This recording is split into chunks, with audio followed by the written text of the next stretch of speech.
Memuridkan artinya ngikut, berelasi, punya hubungan dekat dengan yang memuridkan agar kita itu tertransformasi.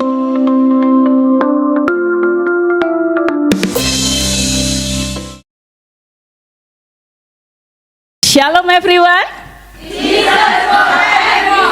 Ya, sudah lama kita tidak bertemu ya. Bersama Tuhan semua bisa kita lewati. Beri kemuliaan buat Tuhan kita. Ya, kita semua tahu, hafal ya.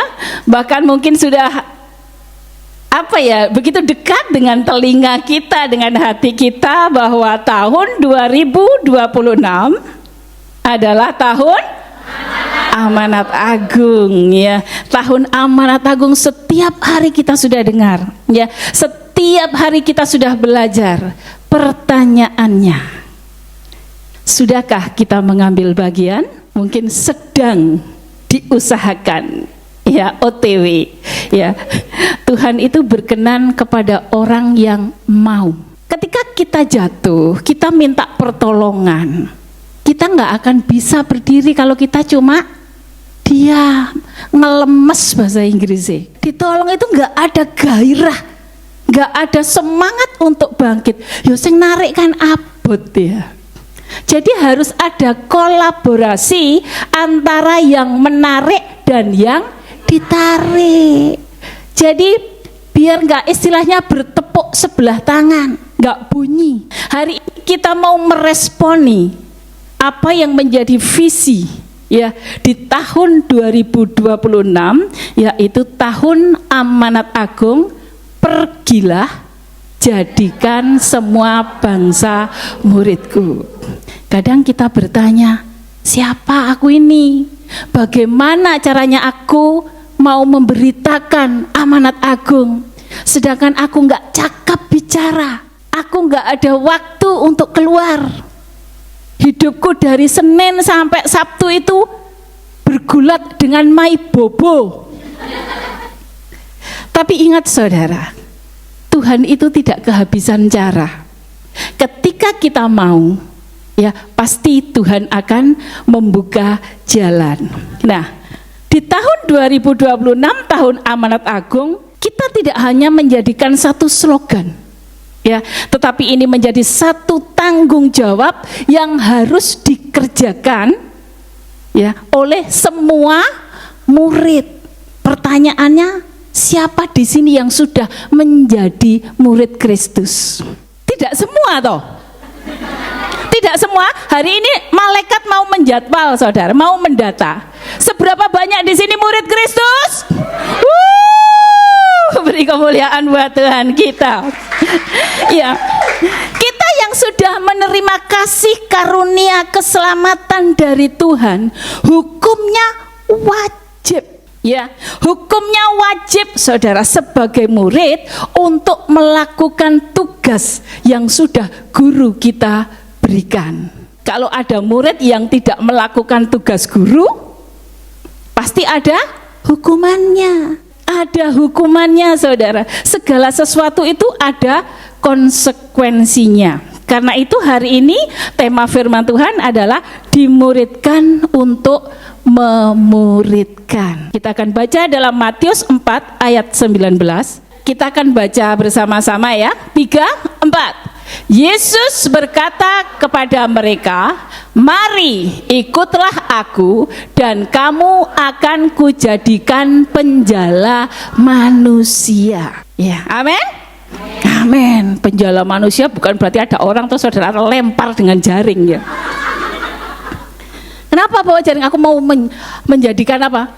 Perintah Tuhan untuk menjangkau ya, menjadi penjala manusia. Orang jala saudara ya. Tetapi yang di sini yang dimaksud Tuhan, mari ikutlah aku. Ketika saudara diajak oleh seseorang, posisi kita ada di mana? Di depan apa di belakang? Siapa mau di depan?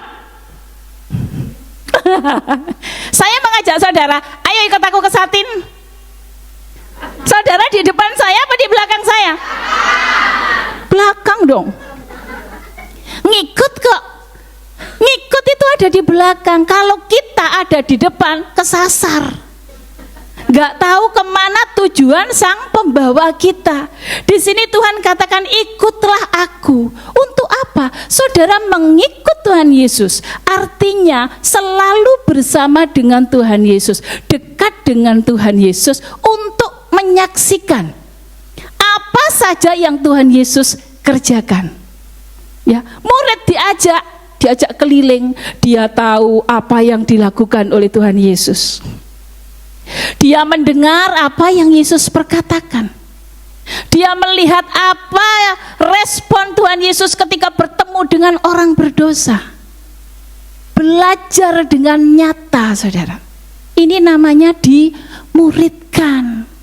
Ya, dia tahu ketika bersama-sama dengan Tuhan Yesus, dia tahu bagaimana cara Tuhan Yesus memperlakukan orang, bagaimana Tuhan Yesus menolong orang, bagaimana Tuhan Yesus berkata-kata. Tahu karena murid mengikuti. Nah, kita sebagai murid juga harus mengikuti. Ya, apa? Firman Tuhan. Apa yang kita baca, kita harus mengikuti. Jangan sakarepe dhewe. Tuhan katakan pergilah moh dodok. Jadi kita itu mulai seringkali mengambil jalan tanpa tanya sama Tuhan. Di sini dimuridkan, saudara, artinya mengikut, berelasi, memiliki satu kedekatan dengan Tuhan sebagai guru kita. Bagaimana kita bisa berelasi dengan Tuhan hari-hari ini kalau kita nggak pernah baca firman? Bagaimana kita bisa berelasi dengan Tuhan, bisa dekat dengan Tuhan kalau kita nggak pernah berdoa? Dikatakan doa adalah nafas. Tidak berdoa berarti tidak bernafas. Sakti, saudara. Berdoa hanya menunggu jadwal. Apakah nafas kita dijadwal? Aku mau bernafas pagi saja. Di Facebook itu ada cara menguji kekuatan jantung dengan menahan nafas, saudara. Berapa detik itu saya tidak kuat itu. Saya mikir, doa adalah nafas. Kalau kita nggak berdoa, kita nggak bernafas. Kalau kita berdoa hanya menunggu jadwal, apakah kita bernafas juga menunggu jadwal? Hari ini kita mau belajar, saudara. Berdoa tidak usah diperintah. Berdoa tidak usah disuruh-suruh.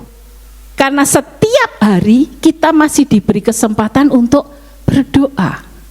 Dan berdoa tidak harus duduk manis di depan meja langsung berdoa, enggak. Ya, kita itu mempunyai hak istimewa, mempunyai Allah, Sang Roh yang bisa kita jumpai kapan saja.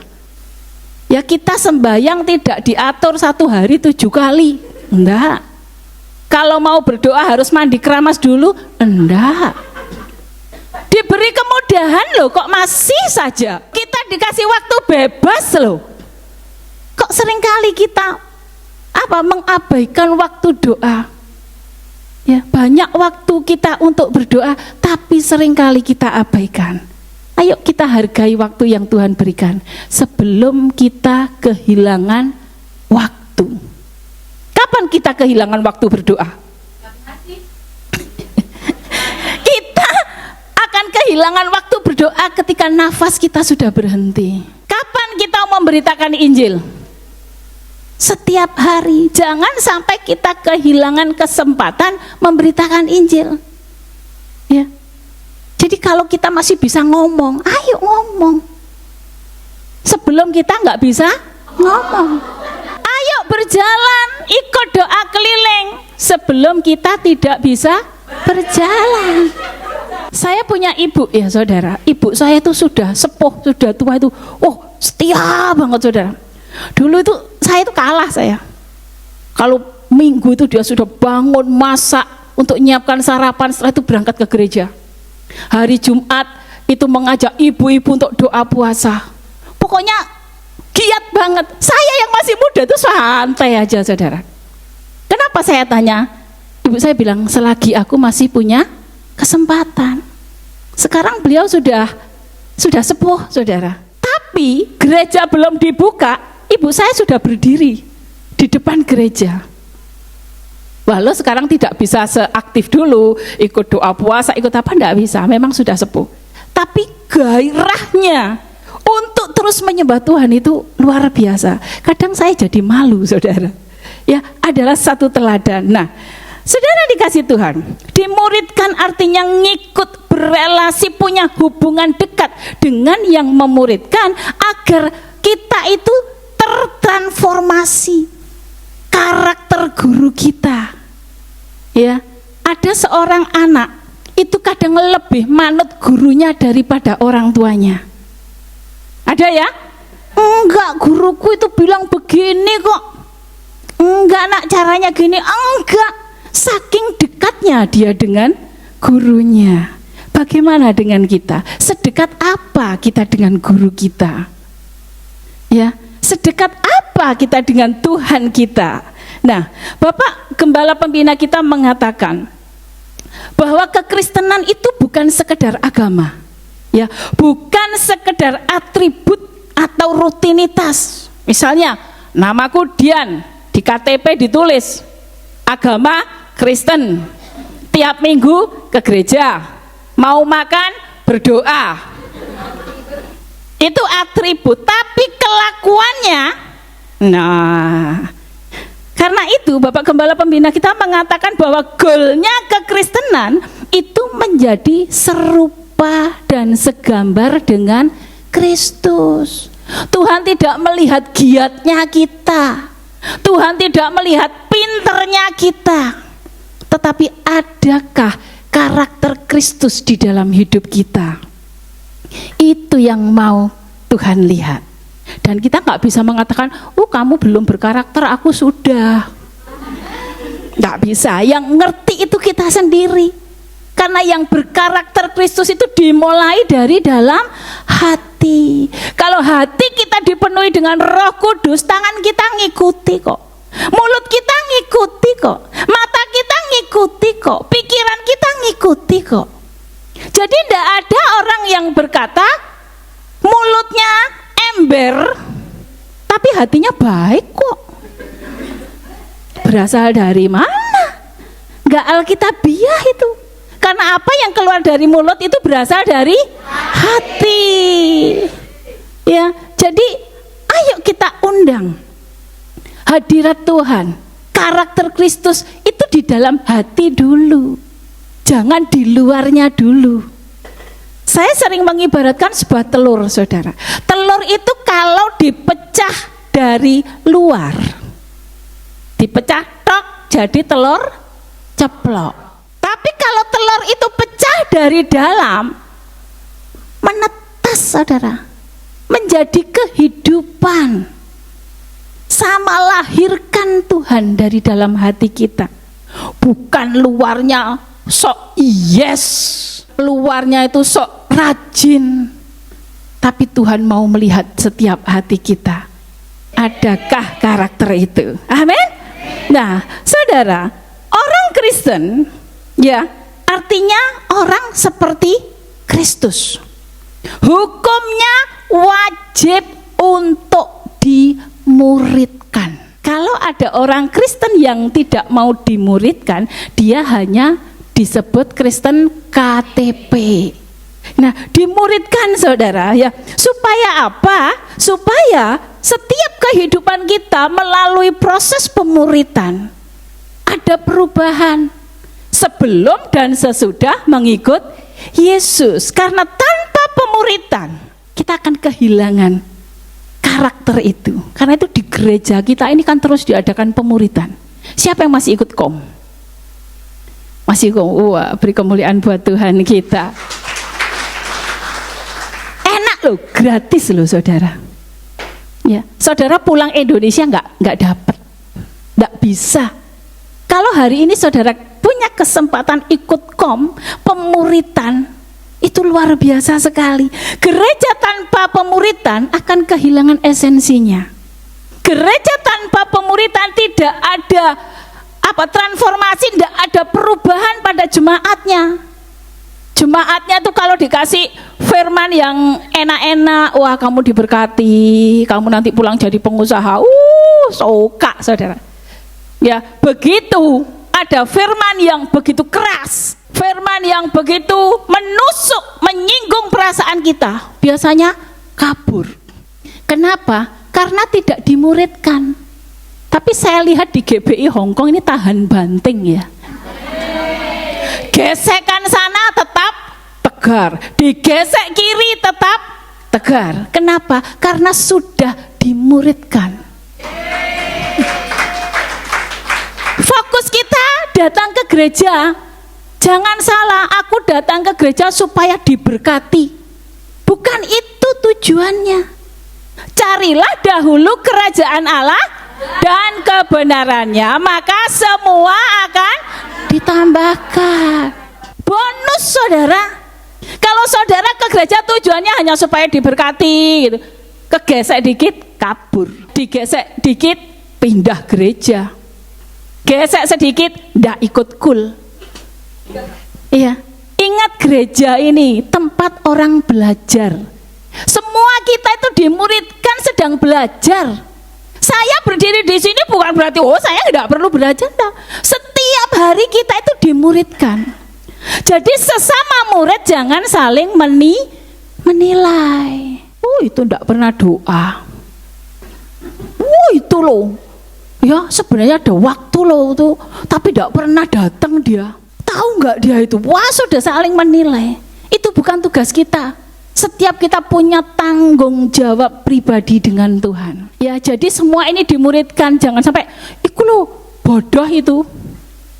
Ya kalau pintar ya enggak usah jadi murid, jadi guru saja. Ya, ibaratnya kita itu ke rumah sakit saudara, mencari orang sehat. Rumah sakit tempatnya orang sakit. Gereja juga tempatnya orang sakit kok. Tapi sakit secara rohani. Saya dulu sakitnya parah saudara, komplikasi rohani saya. Waduh, tos. Dan di sini dimuridkan itu udah enak. Ya seperti bejana di tangan penjunan, kasih air diublek-ublek dibanting, tebak, diputer lagi dibentuk, ndak dapat, dikasih air lagi dibanting lagi, tebak, sampai jadi seperti apa yang penjunan mau. Karena itu ketika proses pembentukan jangan ngambek ya. Kalau saudara diproses nggak jadi dibentuk lagi, nggak jadi dibentuk lagi, nggak jadi. Nah kenapa? Karena ada penyangkalan, karena tidak ada penundukan diri. Sampai batas waktu yang ditentukan saudara nggak jadi seperti yang penjunan mau, ya wes tak dadekno asbak ae. Padahal rencananya saudara itu mau dibentuk seperti guci yang ditaruh di, bukan di rumah, di istana negara sana. Guci yang ditaruh di istana negara bikinnya nggak asal teplak-teplok saudara. Dibentuk, diukir, mencret dikit, dibanting lagi, diukir lagi, mencret, dibentuk lagi, sampai menjadi guci yang indah. Loh, dibakar. Setelah dibakar masih dijemur. Setelah dijemur masih harus diamplas. Ini pemuritan. Kalau sudah jadi langsung dibawa ke kepresidenan sana, taruh di istana. Menyala bosku. Ya, semua orang kan tamu-tamu negara itu akan tersepona, saudara. Bagus sekali ini guci. Semua orang memuji, tidak tahu prosesnya. Tapi kan indah pada akhirnya toh. Jangan aku indah pada waktunya tapi tidak mau diproses, dimangasak.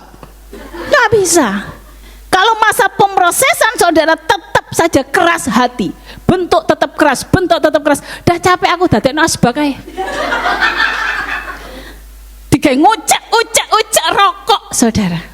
Tetap jadi, di tangan penjunan tetap jadi, tapi tidak sesuai dengan ekspektasinya sang penjunan. Saudara mau jadi apa? Mau jadi asbak apa mau jadi guci yang indah? Terima proses. Tapi jangan takut. Tuhan katakan apa? Aku menyertai kamu. Ketika Guci diproses, apakah penjunannya ada di Wancai sana? Guci diproses di sini, apa penjunannya ada di Jordan? Kita tetap ada di tangannya. Ya, di umak-umak, yang umak-umak Tuhan ya tidak apa-apa. Diproses, saudara. Ya, selama sang penjunan ada bersama kita, tidak usah takut. Manut saja. Aduh Tuhan, di umak-umak, pusing aku Tuhan, gejrok. Aduh Tuhan, selamat tangan Tuhan yang membentuk. Jangan khawatir. Iya. Nah, saudara dikasih Tuhan. Jadi, ketika kita dimuridkan, tujuan Tuhan bukan jahat, mengembalikan kita pada karakter yang semula Tuhan mau. Diciptakan, dikembalikan kepada karakter Allah yang telah hilang. Karena itu prosesnya ya memang tidak gampang, saudara. Nah, gereja artinya eklesia dipanggil keluar dari gelap kepada terang. Saudara dan saya dulu hidup dalam kegelapan dunia, dibawa kepada terang untuk dididik, untuk diproses, untuk dibentuk. Setelah didikan selesai, dikembalikan pada dunia, bukan untuk kembali berbuat dosa, dikembalikan kepada dunia untuk menjadi saksi. Karena itu kita baca di dalam Matius 5 ayat 13 sampai 16, diambil dari dunia, diproses di dalam gereja, dibentuk, dimuridkan, setelah jadi dikembalikan kepada dunia, tujuannya supaya menjadi saksi. Kamu adalah garam dunia. Jika garam itu menjadi tawar, dengan apakah ia diasinkan? Tidak ada lagi gunanya selain dibuang dan diinjak orang. Demikian hendaknya terangmu bercahaya di depan orang, supaya mereka melihat perbuatanmu yang baik dan memuliakan Bapamu di surga. Kita itu diibaratkan garam, diibaratkan terang. Garam, ya, walau semahal apapun garam, kalau nggak dipakai, ya nggak ada gunanya. Saudara mungkin dari Arab bawa garam. Ini garam Arab ini. Terus saudara taruh di dapur, ndak saudara masak, ada gunanya ndak? Ndak ada, walaupun naik pesawat garamnya mahal, kalau nggak digunakan ndak ada manfaatnya. Tetapi sejumput garam, jika kita pakai untuk masak akan berdampak. Saudara mau beli daging dari Amerika, beli Bombay dari India, tapi kalau masak nggak dikasih garam, ya hambar, nggak enak, saudara. Nah, begitu juga, ya. Kita digarami, kita dimuridkan, dibentuk supaya berkarakter Kristus. Hidup kita akan dikembalikan untuk menggarami dunia, berdampak bagi dunia. Sedikit garam, mungkin saudara, aduh aku nggak bisa apa-apa, aku hanya sebentar doa, sedikit doamu itu loh, jika dengan tulus dilakukan akan punya kuasa yang besar. Amin. Jadi nggak mungkin orang masak satu mangkok soto dengan satu mangkok garam. Enggak, sedikit saja garam itu sudah bermanfaat.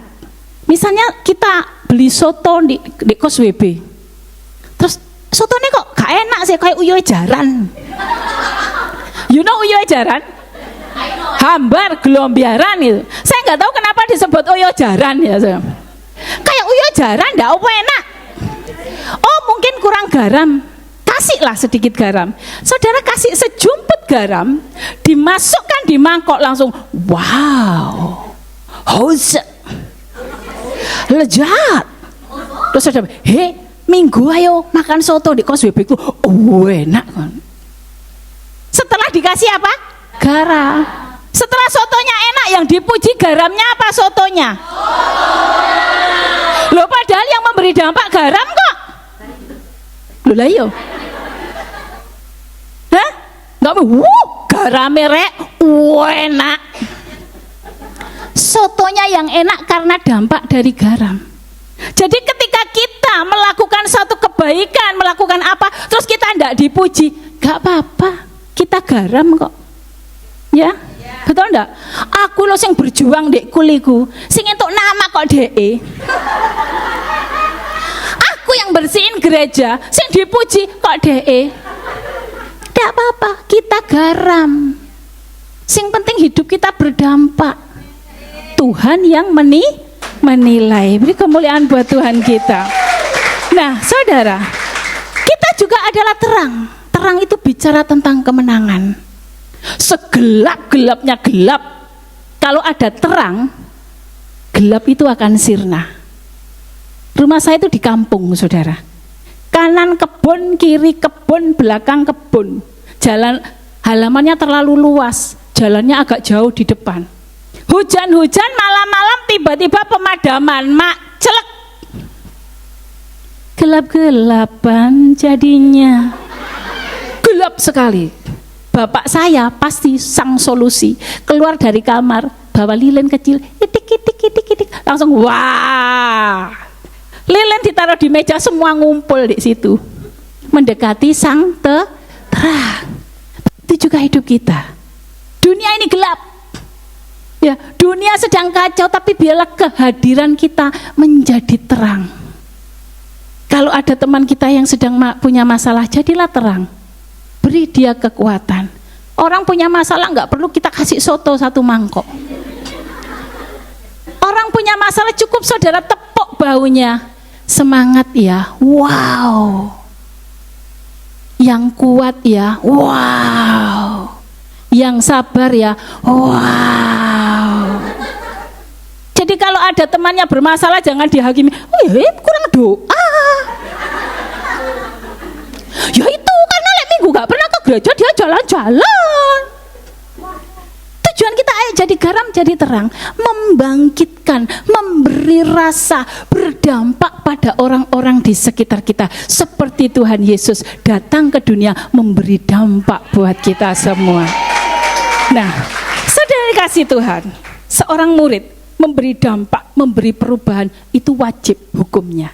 Nah, bagaimana ya metode pemuritannya ini, gimana kalau kita sudah dimuridkan, bagaimana kita bisa memuridkan, bagaimana saya bisa menghadapi satu pemuritan? Ya, semuanya harus melalui yang namanya proses. Katakan proses. Saya mau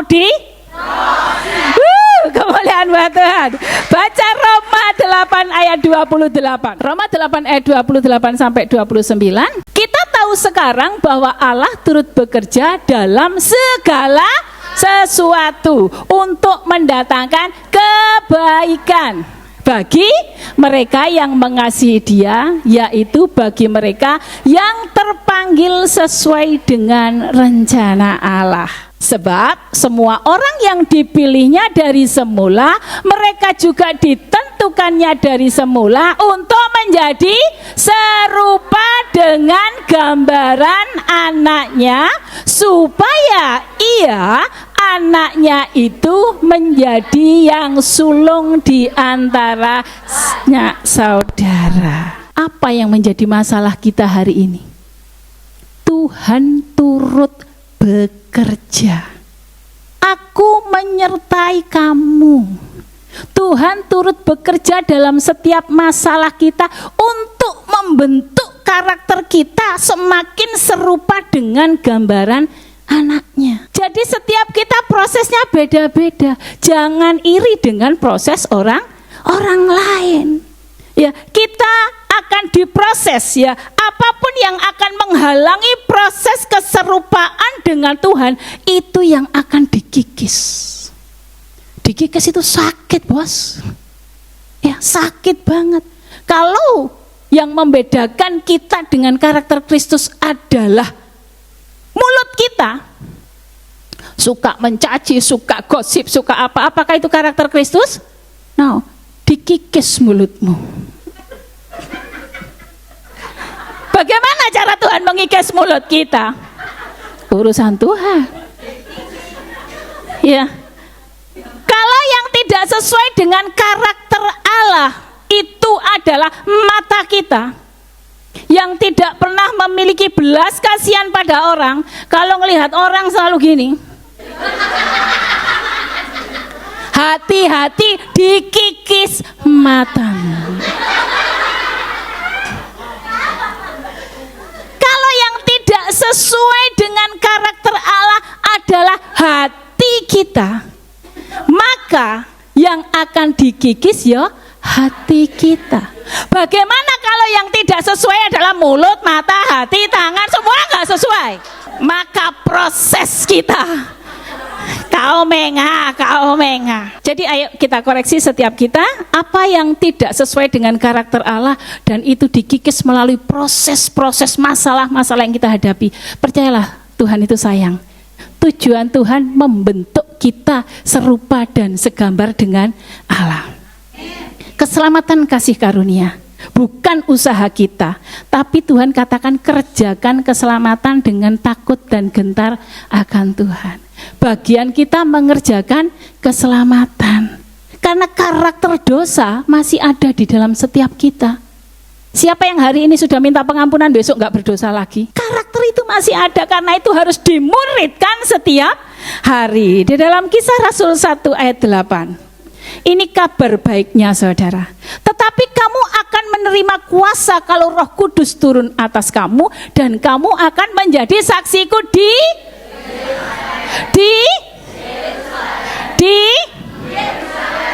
sampai, artinya dimanapun kita berada kita harus menjadi saksi. Berat karena kita sudah terkontaminasi gaya hidup dunia. Tetapi Roh Tuhan berkata apa? Roh Kudus turun atas kita, memampukan kita untuk melakukan kehendak Bapa, melakukan firman yang Tuhan berikan kepada kita. Karena itu ayo kita belajar berbicara seperti Kristus berbicara. Ayo kita belajar berpikir seperti Kristus berpikir. Ayo kita bertindak seperti Kristus bertindak, dengan kuasa yang dari surga, yaitu kekuatan Roh Kudus. Saya akan punya kesaksian sebentar. Saya itu kalau ke pasar cuma 45 menit. Gaspol, remdol. Jadi saya sebelum ke pasar harus saya planning dulu apa yang harus saya beli. Tak, satset, lari. Kalau enggak kakekku hilang. Dia nunggu di mall, enggak mau lama-lama, dia sudah gelisah, resah dan gelisah saudara. Jadi saya belanja harus cepat-cepat. Nah ketika saya beli ikan, sudah saya bayar, kan dibersihkan toh ikannya. Membersihkan ikan saya, tak, ada orang beli, ditinggal. Garap punya orang lain, saya udah diem. Terus kembali punya saya, dibersihkan lagi, belum selesai, ditinggal untuk melayani orang lain lagi. Sampai 3 kali. Kira-kira sungu ini mau keluar enggak? Saya mau marah saudara. Iblis ngomong ini nang aku, tinggalan Dian. Kan belum kok bayar, tinggalan ben kapok. Saya mau meninggalkan saudara. Tiba-tiba ada suara yang begitu lembut. Saudara katakan, Dian, amanat agung. Gak sido melayu aku. Saya lagi duduk gini. Dalam hati masih mangkal saudara. Tiba-tiba Tuhan mengajak mata saya itu melihat sesuatu di sana. Di belakang si penjual itu ada jeruk, apel dan lampu merah. Apa itu? Sembayangan. Oh, ternyata dia yang memancing saya untuk emosi. Saya langsung katakan, ndak bisa say. Emosi saya langsung hilang. Saya langsung bisa senyum saudara. Oh, iya, kamu yang mancing aku. Akhirnya punya saya dikerjakan lagi. Datang Mbak Indonesia beli udang. Dia layani udang. Saya ditinggal lagi. Tapi saya sudah nggak emosi saya. Karena saya sadar yang memancing saya yang merah-merah itu. Akhirnya saya diem. Mbaknya itu loh sampai sungkan sama saya. Dia senyum, saya juga senyum semanis mungkin. Katanya saya sudah sadar bahwa amanat agung kita memuridkan harus jaga hati. Nah setelah itu selesai tak dibungkus dengan santainya seperti nggak duwe dosa gitu loh. Orangnya bilang gini, mau isi Cece. Enak ngomong. Karena saya sudah melihat merah-merah di belakang itu, saya nggak mungkin ya, oh kalau saya marah, dia yang sorak-sorai. Saya katakan, kan you. Apakah karena saya baik? Karena ada roh Allah yang bekerja. Sumbu saya yang pendek diodot, saudara. Jadi saya nggak bersumbu pendek lagi. Tanduk saya dimendelepno lagi. Sek. Ya. Setelah saya bilang, kan you. Sebelum saya pergi, saya tembakkan senjata yang Tuhan berikan pada saya. Saya katakan, Yesus oile. Saya pergi dengan hati yang damai. Apakah orangnya langsung bertobat? Loh, saya sudah berjuang kayak gitu, orangnya bertobat tak? Bukan urusanmu, bukan urusanku. Karena itu Roh Kudus yang bekerja. Tugas saudara dan saya beritakan Injil. Ya, beritakan Injil, tampilkan karakter Kristus dalam hidupmu. Ketika kita bilang Yesus oile, dia tahu bahwa yang ada di dalam hidup kita adalah Roh Allah yang hidup. Beri kemuliaan buat Tuhan. Jadi menjadi saksi itu nggak usah repot-repot bawa Alkitab kemana-mana. Menjadi saksi dimanapun kita berada, perkenalkan Kristus kepada dunia. Melalui sikap kita, perkataan kita, perbuatan kita, biarlah nama Tuhan yang dipermuliakan. Inilah amanat agung Tuhan Yesus yang harus kita kerjakan. Seberapa banyak yang mau mengambil bagian dalam menyelesaikan amanat agung? Dan kasih Tuhan, tahun 2026 tahun amanat agung, Roh Kudus akan memberikan kita kemampuan dan kekuatan untuk mengerjakannya. Yang pasti, lepaskan hakmu, lepaskan egomu, lepaskan rasa ini aku memang begini. No, hari ini kita mau memberi tempat untuk Roh Kudus bekerja. Biarlah Tuhan bekerja di depan kita, walaupun kita merasa rugi, walaupun kita merasa sakit, tetapi Tuhan yang akan memperhitungkan pekerjaan kita. Mari kita datang kepada Tuhan. Mari kita saling mengoreksi diri kita. Apa yang masih Tuhan mau koreksi, berikan hatimu. Minta kepada Tuhan.